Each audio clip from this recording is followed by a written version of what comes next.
Fuerte presión internacional se cierne sobre Israel por su decisión de anexar territorios de Cisjordania con el apoyo de Estados Unidos. El gobierno francés, varios organismos internacionales como la ONU, la Unión Europea y varios gobiernos de diferentes países de otros continentes rechazaron este plan por considerar que viola el derecho internacional. Esto llevó a que el gobierno del primer ministro Benjamin Netanyahu se viera obligado a retrasar el inicio de esta medida, aunque todavía sigue en pie. ¿Israel procederá entonces con este plan? ¿Qué repercusiones tendría esto para un posible acuerdo de paz en la región de Medio Oriente? ¿Qué hará la comunidad internacional con respecto a Israel y ese posible Estado palestino? Y no dejemos de lado los derechos de los palestinos precisamente. Soy Santiago López González y este es el debate de France 24. Bienvenidos. Antes de dar paso a nuestros invitados, nuestra redacción ha preparado este reporte para ponerlos en contexto. Veamos. Desde 1995, Cisjordania está dividida en 3 zonas distintas. La zona A está oficialmente bajo control administrativo y de seguridad de la Autoridad Palestina y posee su propia policía. Israel prohíbe a sus ciudadanos ingresar sin autorización. Aquí se encuentran las principales ciudades palestinas como Ramala, Belén, Nablus y Jericó. La zona B está dispersa por toda Cisjordania.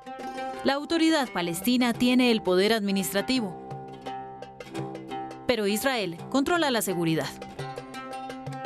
La zona B está compuesta principalmente por comunas rurales y aldeas. Finalmente, la zona C está bajo control exclusivo de Israel. Allí viven pocos palestinos. En esta región es donde están las colonias judías. Cuando fue decidido el trazado de estas zonas, la zona C debía convertirse progresivamente en zona A y B, con el objetivo de la creación de un Estado palestino. Para analizar este tema saludamos a Margarita Cadavid. Ella es docente universitaria, también es internacionalista, se encuentra en la ciudad de Bogotá, la capital de Colombia.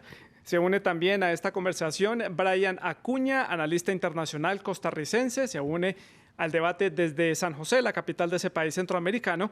Y también hace parte de nuestro panel Pablo Jofré, él es analista internacional y también es autor de algunos libros, está conectándose con nosotros desde Santiago, la capital chilena. También nos interesa conocer su opinión, por eso los invito para que dejen todos sus comentarios a través de las redes sociales, @France24_ES y @Santilogo. Deje todos los comentarios con la etiqueta numeral el debate F24. Pues ya tenemos el tema, tenemos el contexto y tenemos a los invitados y quiero comenzar por Margarita en la ciudad de Bogotá. Para dar inicio a este debate quiero preguntarle ¿por qué Israel pretende llevar a cabo estas anexiones de territorio de Cisjordania? Bueno, muy buenas noches a todos. Y este ha sido un plan de Netanyahu que él ya había expuesto en anteriores ocasiones, pensando en dejar un legado histórico de su paso por el poder que ya lleva varios años en Israel. Sin embargo, es una situación bastante compleja y que lejos de acercarnos a un acuerdo, lo que hace es alejar las posibilidades de un acuerdo de paz en el Medio Oriente, en el caso de los territorios de Israel y los territorios palestinos, por parte de Israel. En ese sentido, aunque algunos han especulado que esta decisión de Netanyahu tiene que ver con la proximidad de otra vez un proceso electoral, sin embargo, para muchas de las comunidades que defienden el territorio bíblico, la posesión pues de todo el territorio, esta anexión los aleja también de esa posibilidad. Entonces es una medida que hay que analizar con mucho detalle, cuyas intenciones, digamos, están enfocadas en parte en este objetivo, pero que además de esto puede traer otras repercusiones con la vecindad, especialmente con Jordania. Y Brian, en la ciudad de San José, en Costa Rica, su opinión, ¿qué está buscando Israel? ¿Por qué llevar a cabo estas anexiones? Adelante. Bueno, buenas tardes a todos, un fuerte saludo desde Costa Rica.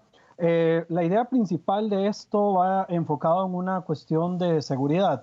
Algunos asocian el plan de Netanyahu con el plan que propuso el presidente Donald Trump, ¿verdad? Como una forma de buscar algún tipo de salida a un conflicto que lleva muchos años sin que se logre algo en concreto. En este caso, pues se esperaba de que el 1 de julio marcara una pauta pues distintiva en cuanto a la situación del terreno, pero lo cierto del caso es que esto no es tan sencillo de ejecutar, ¿verdad? Además de simplemente decirlo, tiene que pasar por todo un proceso, una designación de demarcado de un mapa, tiene que verse cuáles son los territorios que al final de cuentas se busca anexar, no es una cuestión simplemente de decir nos los anexamos y ya, ¿verdad? Hay que hablar también de una cuestión de los ciudadanos palestinos que están en este territorio, porque parte del proyecto lo que busca es tomar los asentamientos que están creados en las zonas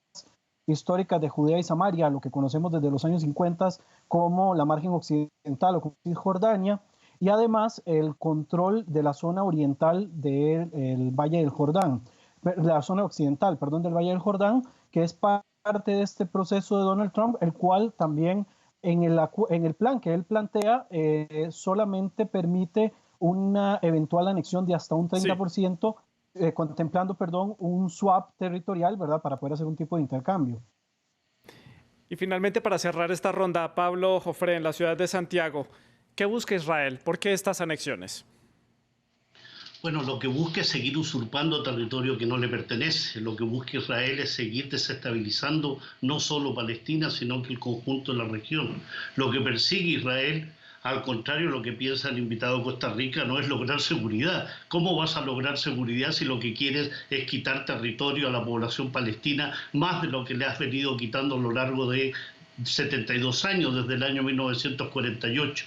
Resulta absurdo pensar que se va a lograr seguridad demoliendo casas, aumentando la cantidad de kilómetros de muro, demoliendo viviendas, destruyendo cultivos, estableciendo checkpoints. Es absurdo. Lo que pretende el gobierno de Netanyahu es lisa y llanamente continuar con el proceso de expolio, de ocupación, de colonización, de apartheid que se ha creado desde el año 48, que se ha incrementado a partir del año 1967 y que a partir de los acuerdos de Oslo, que fueron acuerdos absolutamente violados por Israel, simplemente ha significado la creación de más asentamientos, violando todos los tratados y convenios internacionales, las resoluciones de la ONU, el convenio cuarto de Ginebra, que establece que tú no puedes trasladar población extranjera a un territorio ocupado, que es lo que se está haciendo con 650.000 colonos sionistas en territorio palestino. Voy a devolverme en esta ronda, comienzo entonces por Pablo. Pablo, teniendo en cuenta esto que usted nos explica, entonces, ¿quién avala este plan presentado en enero por Estados Unidos como un plan de paz para la región de Medio Oriente? ¿Hay organismos internacionales que lo avalaron? Porque este es el gran marco en el que está instituido este tipo de procedimiento de empezar a anexar el 30% de Cisjordania. Primero, no podemos llamarle acuerdo a algo que se ha forjado y se ha formado en virtud de un convenio y una relación entre Israel y Estados Unidos. Un acuerdo es cuando tú tienes un referente, un contrario. Palestina no ha sido invitado a este acuerdo. Yo le llamo la imposición del siglo. No hay organismos internacionales que avalen este tratado, este acuerdo, este convenio entre el gobierno de Trump y el gobierno de Netanyahu. Lisa y llanamente se trata de avalar por parte de la administración Trump los deseos de usurpación y colonización que tiene Netanyahu. La ONU no participa, la Unión Europea no participa, la Liga Árabe no participa, de tal forma que el propio director del Mossad y aquellos servicios de inteligencia han tenido que recorrer Oriente Medio para tratar de buscar algún tipo de apoyo a esta decisión que se supone se iba a implementar el 1 de julio. Y ha sido los organismos internacionales, precisamente los líderes de opinión, los líderes políticos, los que han logrado el freno para que este nuevo intento de seguir anexionando el territorio palestino se incremente con el 30% Cisjordania. Continúo con la ronda. Brian, en San José, su opinión.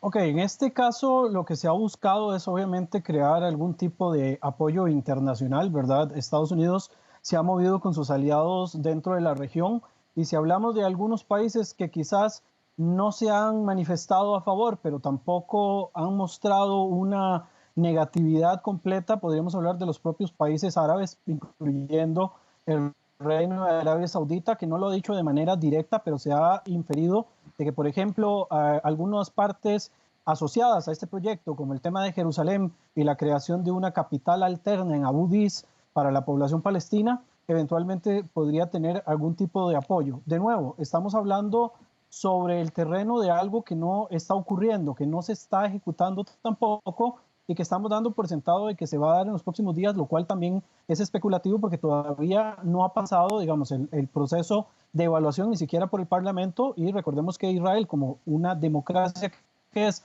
en el Medio Oriente, pues necesita también de la aprobación parlamentaria para cualquier decisión, recordando además que no todas las posiciones dentro de Israel están favorables con el plan ni de Donald Trump ni el plan tampoco de Benjamín Netanyahu. Sí. Margarita, para cerrar esta ronda, su opinión, ¿está Israel y Estados Unidos tomando aquí decisiones por su cuenta? ¿Los organismos internacionales están apoyando? ¿O está un poco más partidario usted de la posición de Bryan, que es algo que está todavía en fase, digámoslo así, de aprobación, que todavía le falta pasar por el Parlamento israelí y que falta un procedimiento legal para que sea puesto en marcha? Evidentemente esto no se ha puesto en marcha aún, pero estoy de acuerdo con el colega chileno cuando nos dice que este acuerdo está muy lejos de ser un acuerdo. Para que exista un acuerdo tienen que reunirse las partes y negociar, y eso no ha sucedido.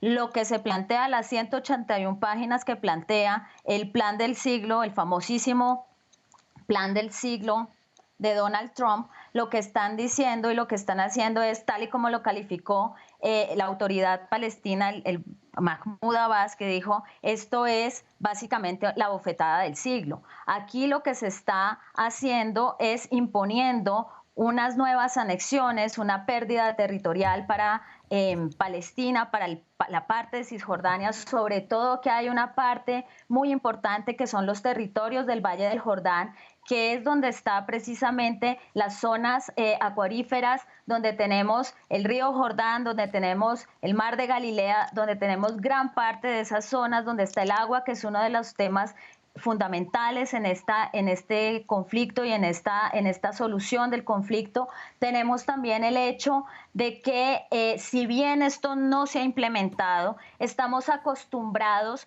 que lo que se ha venido dando en el conflicto es una política de hechos consumados. Y en esa política de hechos consumados, entonces se han producido, sin lugar a dudas, unas anexiones históricamente a las cuales después de que esto sucede es imposible reversar. Entonces, lo que está sucediendo en este momento y las voces contrarias a toda esta situación, lo que están haciendo es precisamente alertar de que esto se llegue a dar, porque evidentemente sería una bofetada. Este acuerdo es una bofetada y el tema de las anexiones sí está contemplado y recoge elementos del famoso plan del siglo de Trump. Lo que pasa es que en el plan del siglo de Trump lo que dicen es que hay que seguir unos parámetros, y uno de esos parámetros es que Estados Unidos autorice no vea el mapa de estas anexiones. Entonces la exigencia, digamos, de esta implementación y lo que está haciendo el presidente en este momento, claro, Netanyahu, pues es alertar y prender las alarmas sobre este tema, sin lugar a dudas. Margarita, entonces, ¿dónde queda aquí la comunidad internacional? Usted misma lo ha dicho, a lo largo de los años esto ha sido una política de simplemente se impone, se hace y ya luego no hay marcha atrás y no se pueden reversar, y así es como se ha ido manejando algunos puntos clave a nivel territorial en torno a la situación entre Palestina e Israel. ¿Dónde queda la comunidad internacional? ¿Dónde están los organismos internacionales? ¿Por qué vienen a reaccionar solamente hasta ahora, mostrando un rechazo, como lo estaban ustedes explicando, por parte de la Liga Árabe, algunos países vecinos, incluso la Unión Europea y algunos países europeos en particular expresaron su descontento y señalaron al gobierno de Israel? Digamos que aquí ya ha habido algunos avances también. La comunidad internacional ya no es tan tímida a la hora de decir se está cometiendo un acto ilegal. De hecho, ya a partir del 2016 se ha dicho, como lo estaba explicando ahorita mi colega en Chile, se ha dicho que esto es ilegal, que esta anexión en los territorios de los territorios ocupados es ilegal. La comunidad internacional también y Michelle Bachelet y Naciones Unidas han dicho que lo que crearía esta anexión es que le quita, bueno, ya no existe, de hecho, la continuidad territorial a Cisjordania, creando un nuevo apartheid del siglo XXI y dejando los territorios en Cisjordania como si fueran unos bantustanes, algo así como lo que sucedió en Sudáfrica. Entonces, inclusive uno ve que ha habido también una moderación en la postura de Estados Unidos frente a este tema, ha guardado, digamos, aunque no ha cambiado su posición al respecto, ha moderado sus pronunciamientos y tal y como lo decía Brian, esta es una situación en la que la comunidad misma dentro de Israel no está de acuerdo. Ha habido protestas frente a esta anexión porque el temor es que este tipo de acciones levante otra vez que genere un levantamiento no solamente en Cisjordania, sino también en el vecino Jordania. Y ya vamos a analizar esa parte al interior del gobierno de Israel sobre cómo están las posiciones allí. Pablo, quiero conocer su opinión. ¿Dónde está la comunidad internacional? Estados Unidos, algunos medios allí han dicho que el presidente Donald Trump pues simplemente ha empezado a tomar una posición un poco más calmada, pero es por el contexto que están viviendo en este momento en Estados Unidos con la pandemia del COVID-19, que es el país con la mayor cantidad de casos de contagio y de víctimas, y que eso lo ha tenido ocupado y que el tema de Israel pasó a un segundo plano. ¿Cómo entender entonces que la comunidad internacional apenas reacciona hasta ahora? La comunidad internacional nunca ha reaccionado de la forma que tiene que reaccionar. O sea, lo que pretende hacer Israel es lo que viene haciendo desde el año 48.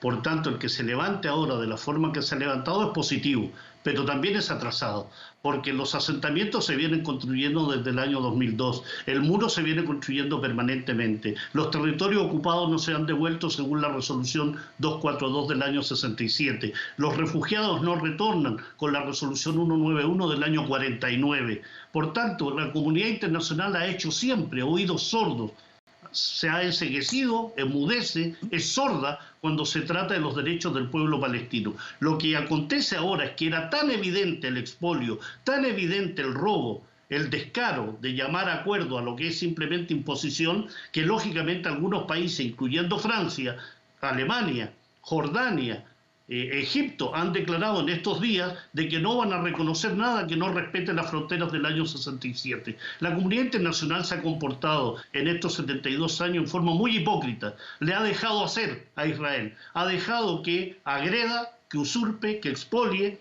y que en definitiva no devuelva ninguno de los territorios que tendría que devolver.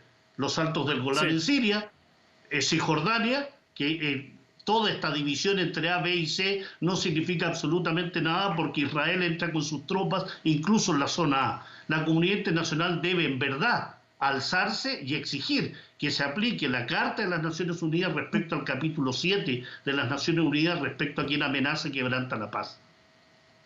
Pablo Jofre, desde Santiago, quiero conocer ahora la opinión de Brian Acuña en la ciudad de San José, en Costa Rica. Su opinión.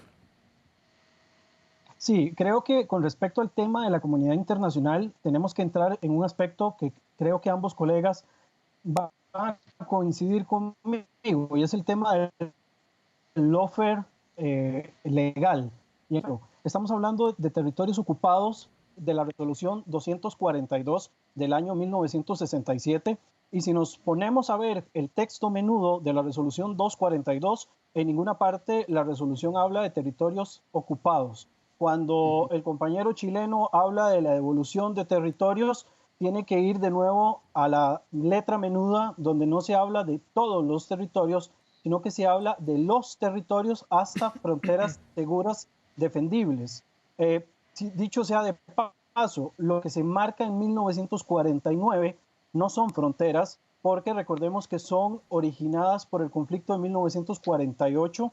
Entonces, lo que se marca en 1949 es lo que se determina como líneas de armisticio. De hecho, cuando pasamos directamente al conflicto de 1948, estamos hablando de que la solución de dos estados que se planteaba el 29 de noviembre de 1947 se ve acabada por el conflicto entre las tres partes en 1948. Y las tres partes me refiero a Transjordania, Egipto e Israel, que son los que al final de cuentas toman los territorios por completo. Un último aspecto es que el lawfare político y el uso de la institucionalidad a nivel internacional simplemente sirve para hacer lobby.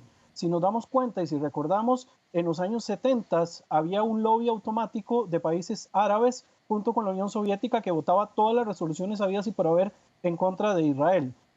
Si vamos a esperar hasta que la comunidad internacional empiece a tomar medidas, este conflicto se va a extender por los siglos de los siglos. Entonces, al final de cuentas, todos estos, el acuerdo de Donald Trump, con el cual debo decir personalmente yo no estoy de acuerdo, solamente son propuestas de paz. Recordemos que a los palestinos y al tema se le han dado varias propuestas, la del año 2000 de Ehud Barak o la de Ehud Olmert en el 2007. La de Barak se podría entender por qué se rechazó, porque era menos territorio. La del 2007 viene a dar algún tipo de conexión. Y en cuanto, digamos, al intento de resolver el conflicto, obviamente a esto hay que sumarle de que hay una serie de actores externos que tienen su propia agenda internacional que no les interesa de ninguna manera que este conflicto se solucione, que además debemos hacer honor a la verdad, no es de los conflictos más gruesos que hay en el Medio Oriente, a pesar de que se le da, digamos, tanta difusión a nivel de los medios. Nadie menciona Siria, nadie menciona el Yemen, nadie menciona las comunidades kurdas, por ejemplo. Brian Acuña desde San José. Pablo, su opinión, y quería preguntarle, ya lo decía Brian, estos son simplemente propuestas, como otras tantas que han quedado sobre la mesa para poder empezar a buscar un acuerdo y un posible tratado, acuerdo de paz entre las partes y la creación de esos dos estados. Esto no es volver a poner otro muro, otra zancadilla, volver a quedar frenados y no avanzar y extender y alargar este conflicto, porque tal parece, como lo dice Brian, hay actores a los que les conviene este conflicto. Primero, Santiago, no es ninguna propuesta de paz. No puede ser una propuesta de paz, insisto, el hecho de seguir usurpando territorio de un pueblo. No puede ser una propuesta de paz quitarle la posibilidad de su capital histórica. No puede ser una propuesta de paz cuando lo que pretende es seguir manteniendo a 650.000 colonos en territorio palestino. Cuando Brian dice, ¿coincidirán conmigo? No, yo no coincido en absoluto con él. Lo que yo percibo simplemente es el mismo discurso de todas las comunidades sionistas en América Latina que repiten exactamente lo mismo. El único que piensa distinto respecto a los territorios ocupados es Israel. El conjunto de la comunidad internacional dice que son territorios ocupados. Francia dice que es territorio ocupado. Alemania dice que es territorio ocupado. Pero Israel sigue con esta postura porque lógicamente lo que quiere es dar la larga para nunca buscar una solución, porque lo que quiere es simplemente llevar efecto esa política del gran Israel, tratar de seguir dominando la zona y convertirse en el actor relevante en función de toda esta extensión y esta expansión que tiene a lo largo de los años. La comunidad internacional en ese aspecto, Santiago, lisa y llanamente tiene que ponerle un párele, un freno. Esto no es una propuesta de paz, es la extensión de la usurpación. Ya le doy la palabra a Brian. Quiero conocer la opinión de Margarita para terminar la ronda. Bueno, frente a lo que decía, de acuerdo, yo creo que en esto no podemos estar de acuerdo con Brian, son territorios ocupados. La resolución 242 que plantea paz por territorio, de hecho, lo que plantea es la devolución de esos territorios. Ahora, con respecto al acuerdo y con respecto a toda esta situación, en efecto, no estamos frente a una propuesta de paz viable y que genere confianza. Primero, porque no se ha negociado entre las partes. Segundo, porque borra la posibilidad de la creación del Estado palestino en el entendido que lo que hace es generar más fragmentación dentro de Cisjordania, creando pequeñas áreas fragmentadas sin continuidad territorial. Segundo punto, en el acuerdo está planteada la soberanía, que de hecho ni siquiera está planteada, es inexistente para esos territorios palestinos, porque ahí seguiríamos frente a un tema como el que estamos actualmente de zonas A, B y C, donde no hay ejercicio de la soberanía. Inclusive Israel dice, no se preocupen, no van a tener que tener ejército, nosotros nos encargamos de su seguridad.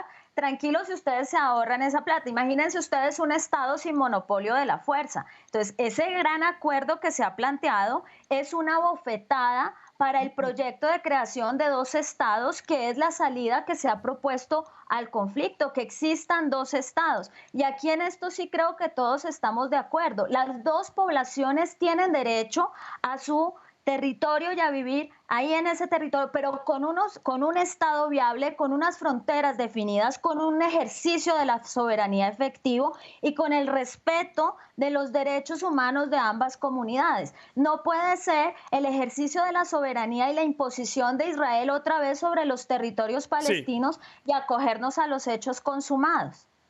Ya me queda poco tiempo de programa y quiero avanzar con otros 2 temas que tengo para preguntarles. Pablo, al interior de Israel, ¿cómo está siendo tomado este hecho, esta decisión de anexar estos territorios de Cisjordania? Ya hemos visto el panorama internacional. Allí, al interior de este partido de unidad nacional, de esta coalición, perdón, de unidad nacional que está gobernando Israel, ¿cómo han tomado la situación? No hay que confiar mucho, creo yo, en los partidos políticos israelíes. Benny Gantz prometió que no iba a negociar nunca con Benjamín Netanyahu y terminó siendo parte de una coalición de gobierno. El ex jefe del Estado Mayor del ejército ocupante terminó siendo ministro de Defensa de Netanyahu y va a ser primer ministro en 18 meses más. Por tanto, lo que hay ahí es lisa y llanamente el mismo objetivo, el mismo norte. Benny Gantz y Benjamín Netanyahu, al margen de ciertas diferencias, ciertos matices, quieren exactamente lo mismo. Un gran Israel y que desaparezca en definitiva todo lo que sea la posibilidad de un Estado palestino. Todo el otro discurso, alguna población en la calle, alguna sociedad expresándose, no da cuenta de una sociedad absolutamente segregacionista, una sociedad que ha permitido que estos cuerpos políticos se hayan apoderado de Israel y hayan generado lo que hayan generado, una política y gobiernos de colonización, de ocupación y de apartheid. Brian, en San José, su opinión.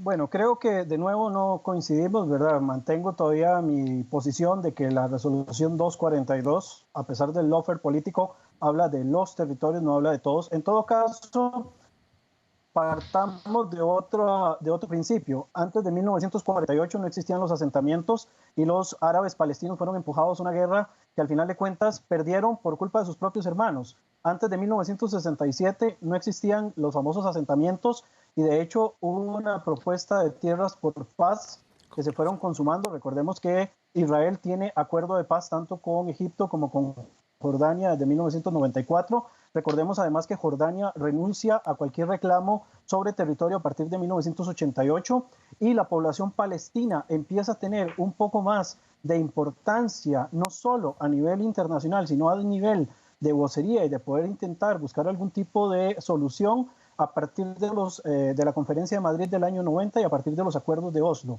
Los acuerdos de Oslo no fueron incumplidos solamente por una de las partes, fue incumplido por las 2 partes. Y por el otro lado, recordemos que desde el año 2005 la Franja de Gaza no está bajo administración israelí.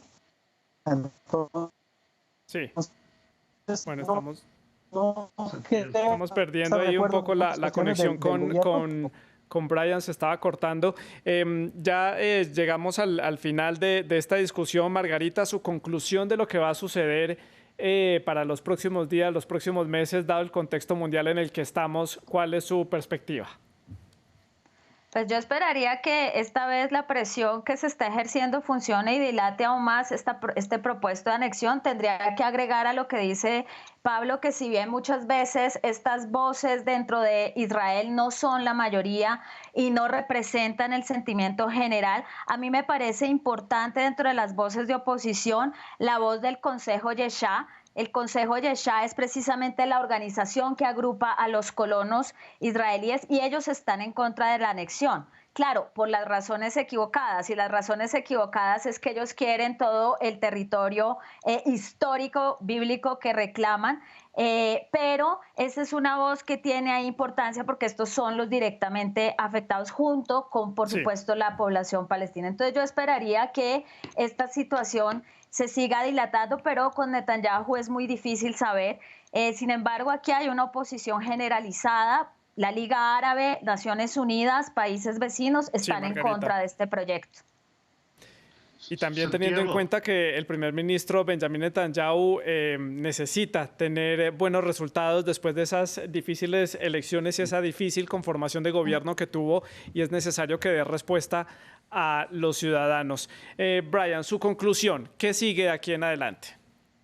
Bueno, yo esperaría que las partes puedan volver a la mesa. Yo no creo que este sea el final de absolutamente nada.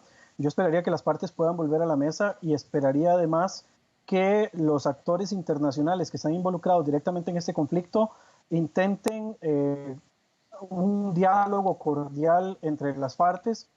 Esto no solamente involucra a las grandes potencias, Estados Unidos, Rusia, la Unión Europea, sino que también involucra a la Liga Árabe, la República Islámica de Irán también y su retórica anti-israelí que se ha mantenido a lo largo del tiempo, algo que ha tal vez disminuido un poco del lado de la Liga Árabe, y que de alguna manera puedan las partes volver a la mesa de las negociaciones. Yo no creo que esto sea el final y no creo tampoco de que esta cuestión de la declaración de soberanía se vaya a dar en pocos días. Esto va a llevar un largo camino y en la inmediatez de lo que se necesita en la zona, en estos momentos no da, digamos, para llegar a tomar acciones de este tipo.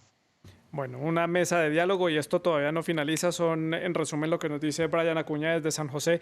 Y Pablo, en la ciudad de Santiago, en Chile, su conclusión. Sí, será difícil volver a una mesa coja, una mesa que tiene una parte que quiere imponerse sobre el resto de las patas de la mesa, ¿no? Le quiero recordar al invitado de Costa Rica que antes del año 48 Israel no existía. Israel nace el 14 de mayo del año 1948. Toda la historia que hace Brian respecto aquí a lo que existe o no, antes del año 48, esas tierras se llamaban absolutamente Palestina y lo que habían eran colonos que venían principalmente de países europeos a colonizar y ocupar en base a una ideología que se llama sionismo. Lo que viene después es lisa y llanamente ocupación, colonización, apartheid, y volver a sentarse a la mesa con alguien que no quiere conceder, que no es capaz de respetar al otro como un ser humano, hace imposible cualquier intento de paz. Entonces, ¿el panorama cuál es, Pablo? ¿Cuál es su conclusión? ¿Qué va a seguir de aquí en adelante? ¿Ninguno? Es muy difícil una conclusión porque lisa y llanamente Israel lo que quiere es seguir anexionando y un pueblo palestino y una resistencia que no lo va a aceptar. Lo que se viene, si no cambia esa conducta de Israel, es lisa y llanamente mayor guerra, mayores tensiones, mayor inestabilidad. Que es el escenario que hemos tenido a lo largo de los últimos años. Pues a Margarita, Brian y a Pablo, muchas gracias por sus opiniones, por compartir con nosotros sus perspectivas en torno a este tema. Gracias por haber estado con nosotros aquí en France 24 y a ustedes también muchas gracias por su sintonía. Pueden seguir con la programación del canal. Siga con France 24.